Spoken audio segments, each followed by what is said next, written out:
What's good, YouTube? We back for another banger. Today's video is actually going to be showing you guys on how to make 500 plus wheel with a NA setup. I think it's about 5 or 6 things you got to do to make it get to that power level. But without further ado, let's get right into it.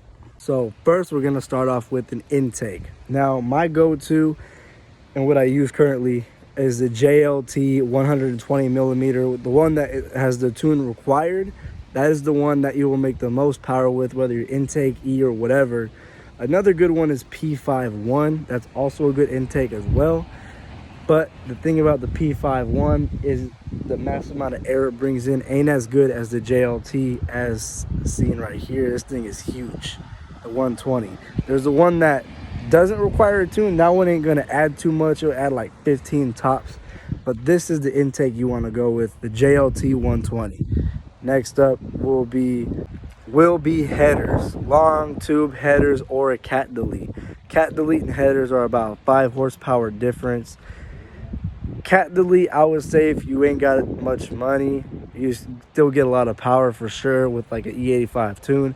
But if you got that bread, long tube headers, stainless works, Cooks, what else? 2M fabrication, Texas speed, whatever, or Corsa, whatever you want to do will be good for the car, and you'll gain a lot of power. I've seen people gain as much as 30 to 40 wheel with the tune. With long tubes, it's about 30 or so with the cat delete. So up to you guys, but yeah, that is number 2. Number 3 is a Catback exhaust. It gains about 10 wheel or so, 10 to 15 wheel depending. Mine's all 3-inch, so about 10 to 15 with the tune. That's all preference. MBRP, Corsa, Borla, some other ones too, like Roush and stuff. I went with MBRP because MBRP was about $1,300. I have the race Catback to be exact, and they have the installer series and all that stuff. It just depends how loud you want the car to be, really.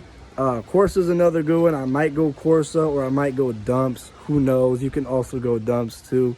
But MBRP is a great exhaust to go with. But yeah, Catback definitely is number 3. So number 4 is a intake manifold. I went with a ported 350 manifold or ported 18 manifold and throttle body as well from a GT350, and it's ported as well.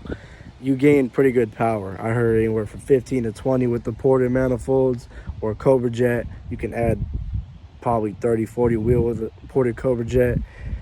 And BMP throttle body, which one you go with. I am thinking about going Cobra Jet next. Depends if I boost the car or if I just go for a whole nother build. Who knows? But for right now, I'm rocking with the ported manifold. It works well. It increases top end substantially, actually, and significantly. But yeah, ported manifold is number 4. So number 5, the most important thing you could do with all these bolt-ons is a E85 tune. I'm no longer tuned by Lund. I'm tuned by Tricky, because with Lund I had a lot of issues. As you can see in my last video, I explained all the issues I had with that tune, and Tricky fixed it, and I gained a lot more throttle response than the Lund tune had down low, and then the top end it just revs higher than the Lund tune. Tricky likes to max effort tune his tunes, and I also told him, you know, try to get it as close to 8 as possible since I have that manifold on, and it's amazing, you know. So I haven't raced any Lund cars yet. I will, and we'll see who the real better tuner is, but I heard Tricky is. He fixed all my issues, so I have no problems anymore. So that's why I rock with Tricky. But yeah, a E85 tune is the number 1 most important thing to do if you want to make over 500 to the wheels. So after I just explained all the mods to make over 500 to the wheels, you're going to need sticky tires and lightweight rims to be able to put the power down from a dig or even on a roll. If you do have these mods and you're on the E85 tune and you're on the stock wheels, you're going to be that typical Mustang driver and you're going to crash. You need traction and good lightweight wheels to help with also weight reduction, but it just helps with the rotating mass, you know, lessen that, so you could be a lot faster on the top end. I am gonna go for skinnies, but I do have track wheels for the FR1s, but I'm gonna be going for skinnies, but definitely are gonna need tires to put that traction down.